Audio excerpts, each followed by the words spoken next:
Le zapping islamique, épisode 3. J'ai placé une bassine à côté de moi, au cas où. Et vous?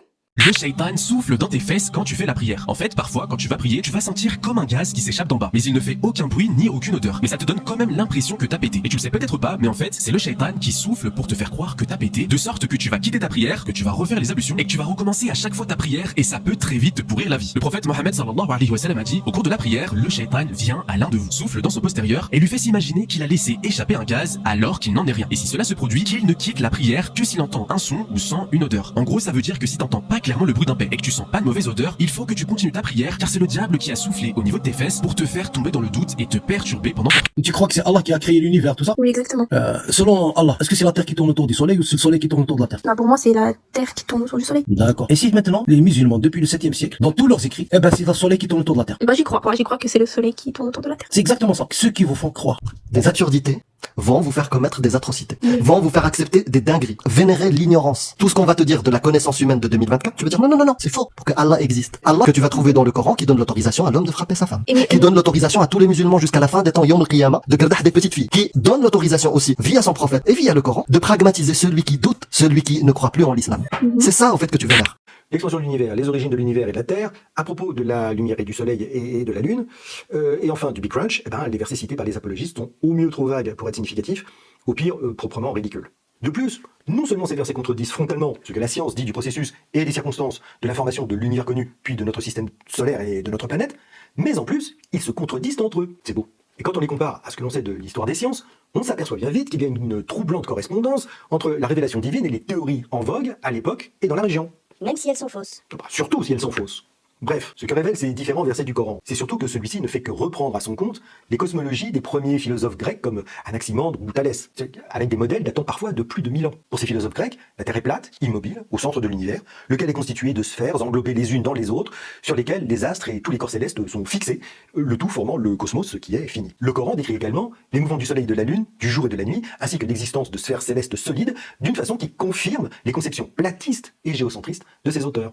Sourate 71. Et c'est Dieu qui vous a fait de la terre un tapis. 78. N'avons-nous pas fait de la terre une couche? 15. Et quant à la terre, nous l'avons étalée et avons placé des montagnes immobiles. La 13. Dieu est celui qui a élevé bien haut les cieux, sans piliers visibles.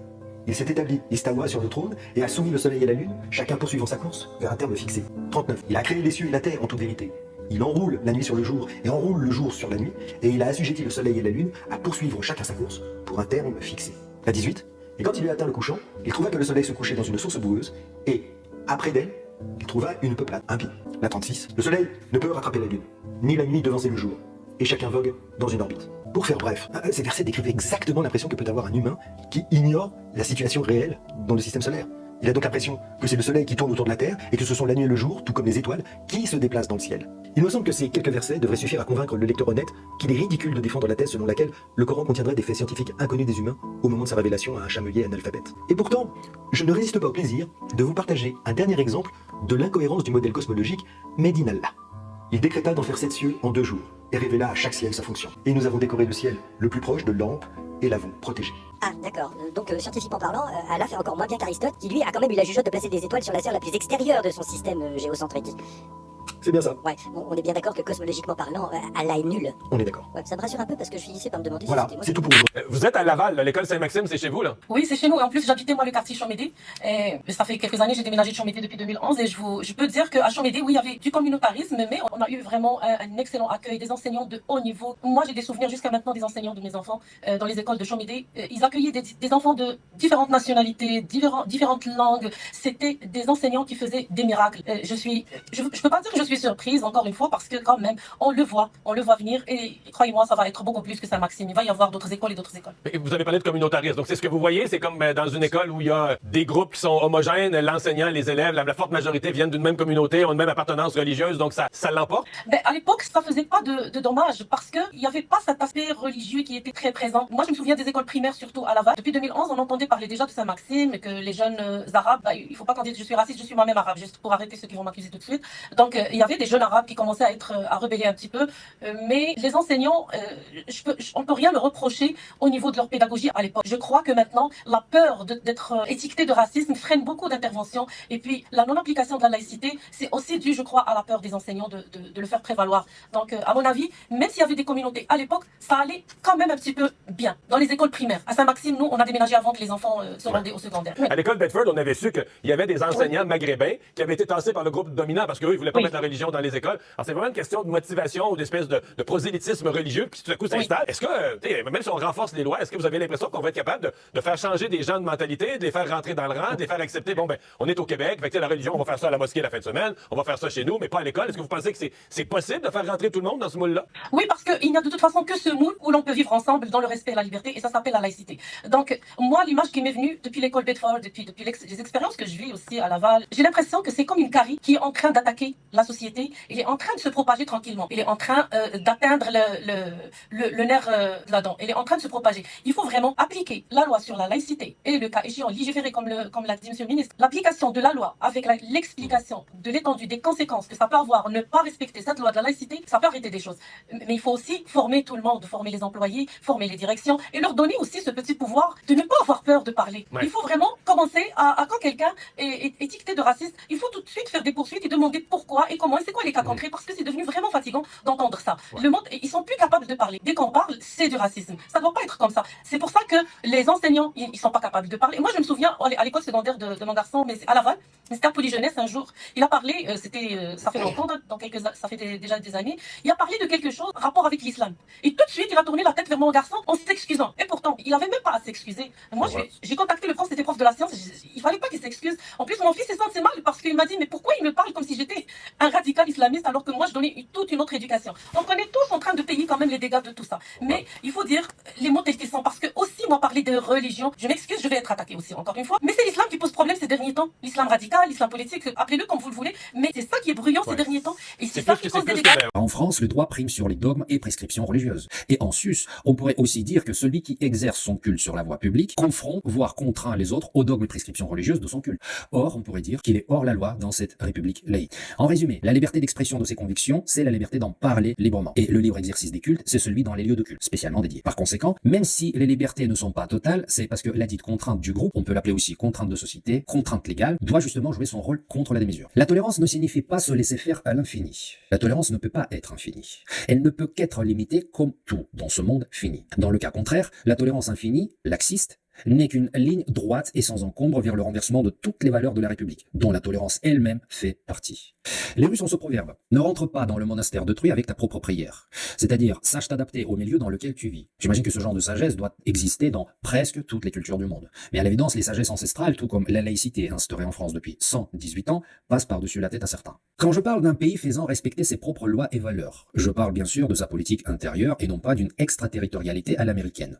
Or, notamment, lorsque d'autres pays soutiennent la pratique du culte de façon ostentatoire en France, et lorsqu'ils financent tout un tas de choses liées peu ou prou à leur religion sur le sol français, ces pays-là pratiquent l'extraterritorialité religieuse et le soft power politique et idéologique. Donc la France, pays laïque, se pose des questions sur le degré de l'attitude ferme à tenir sur son propre sol et si c'est compatible ou non avec certaines valeurs. Lorsque je parle d'une organisation sociale, je sous-entends les règles, lois et valeurs d'un pays qui instaure le cadre des interactions des uns avec les autres dans le périmètre de ce pays. Ailleurs, ces règles, lois et valeurs sont forcément différentes parce qu'elles sont propres au peuple, à leur histoire ainsi qu'à leur position géographique. Autrement dit, à leur évolution spatio-temporelle. Or, il est naturel et anthropologique qu'un pays défende sa propre culture contre les agissements de ceux qui tentent, en son sein, d'imposer la leur. Dès lors, dans ces palabres infinies sur le degré de la tolérance qu'on devrait pratiquer, en réalité, on ne fait qu'empirer l'ordre public. L'ordre, adopté le 9 décembre 1905, auquel refuse de se plier une partie minoritaire de la population française, cherchant à contrecarrer, interpréter la législation existante et imposer ses propres lois, venues d'ailleurs.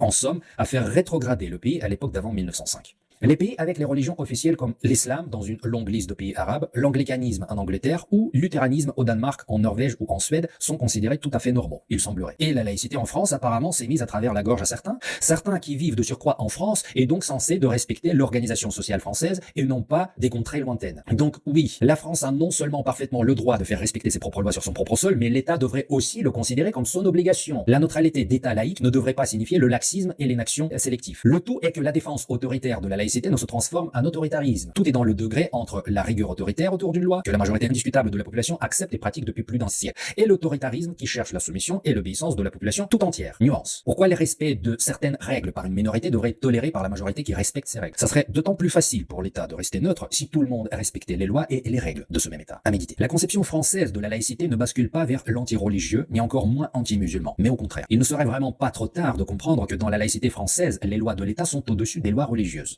et ce, sans aucune exception. Alors, c'est aux religieux et aux croyants de toutes sortes de s'adapter à la réalité du pays où il réside, de la France donc en l'occurrence. Au IVe siècle, Ambroise de Mélan, évêque et l'un des 4 pères de l'Église d'Occident, a dit: si tu es à Rome, vis comme les Romains. Si tu es ailleurs, vis comme on y vit là-bas. IVe siècle. L'intelligence sociale de tous consiste à agir avec raison, conscience et fraternité en société. C'est la capacité à mérer le juste milieu, toujours dans le respect de l'ordre public et des autres. Et enfin, comme l'a dit un de mes correspondants, en France, dans notre chère République, certaines spécificités importées d'autres lieux et continents tentent de forcer l'État à les accepter. Alors n'oubliez pas qu'on ne rentre pas dans le monastère d'autrui avec sa propre prière. Et c'est un émigré.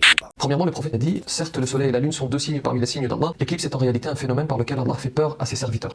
Et écoutez ce que Dieu dit dans le Coran. Il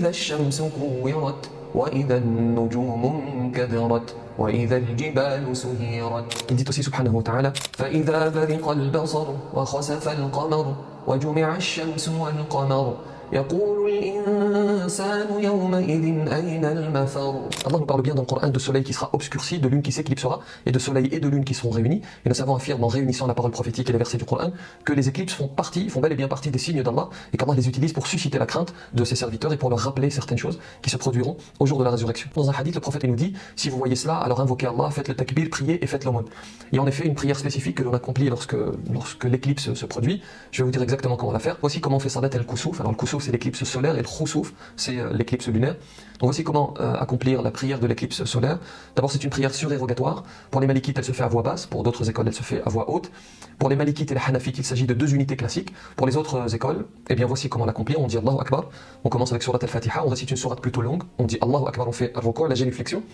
On dit Sami Allahu liman hamida, on se relève, et écoutez bien, au lieu de se prosterner, on va recommencer, on va réciter le Fatiha une nouvelle fois, alhamdulillahi rabbil alamin, on récite une sourate, et ensuite on fait la génuflexion, on se relève, Sami Allahu liman hamida, et cette fois-ci on se prosterne, donc on fait 2 prosternations, on se relève et on fait exactement la même chose, on récite le Fatiha plus une sourate, al-ruku', on se relève, al-Fatiha et une sourate encore une fois, al-ruku', on se relève, et on termine avec 2 prosternations, et on a ainsi, on clôture la prière, salam alaykum wa rahmatullah, salam alaykum wa rahmatullah, on a ainsi accompli la prière de l'éclipse solaire. Moi je veux bien admettre que les musulmans vont être en désaccord avec moi parce qu'ils pensent que leur prophète Mohammed c'est un vrai prophète divin et que donc tout ce qu'il a raconté sur sa mission prophétique au nom d'Allah serait vrai. Allez, admettons. Mais franchement les musulmans, admettez aussi un truc, en étant un minimum objectif et rationnel. Vous êtes quand même obligé de constater une chose, c'est que si Mohammed avait été un faux prophète et un charlatan, il s'y serait pas pris autrement en tant que faux prophète. Il aurait accompli durant sa mission prophétique tous les faits que je vous ai décrits dans ma vidéo d'aujourd'hui. Le gourou d'une secte. Il représente un dieu qui se plaint des faux prophètes et charlatans religieux sur Terre, mais qui pourtant communique exactement comme eux, en utilisant le même système, le système du représentant humain qui parle au reste de l'humanité à la place d'un dieu absent. Le gourou d'une secte, il utilise la peur et le chantage pour convaincre les gens d'adhérer à sa religion et de ne pas en sortir. Le gourou d'une secte, il tire des avantages personnels de son rôle de prophète et même des privilèges par rapport au reste des humains, en termes de femmes, de biens matériels, de pouvoir politique. Le gourou d'une secte, il explique que Dieu n'intervient sur Terre, mais que quand les gens sont absents, dans leur dos, voilà, soit dans le passé, quand ils sont pas encore nés, soit dans le futur, quand ils seront morts. Le gourou d'une secte, il représente un dieu qui s'adapte au comportement et à la morale purement temporelle de son humain de prophète. Le gourou d'une secte, il diffuse une religion qui convainc d'abord les gens par la pression sociale, surtout quand ils sont vulnérables depuis l'enfance ou alors qu'ils vivent dans un pays qui interdit de quitter la secte. Et enfin, le gourou d'une secte, il a créé une secte qui sur Terre ne tient que par l'action des humains, qui font du flicage judiciaire et politique entre eux. Et même son dieu en est conscient et demande aux humains de faire le boulot politique sur Terre à sa place. Car sans les humains, pour donner une dimension politique à la secte qui va se mêler de la vie des autres, la secte elle est condamnée à disparaître et à se faire oublier. Et ça vous le savez très bien. Ne rentre pas dans le monastère d'autrui avec ta propre prière. Allô Paris, nous avons un problème fascistant-sataniste islamique. Merci de lutter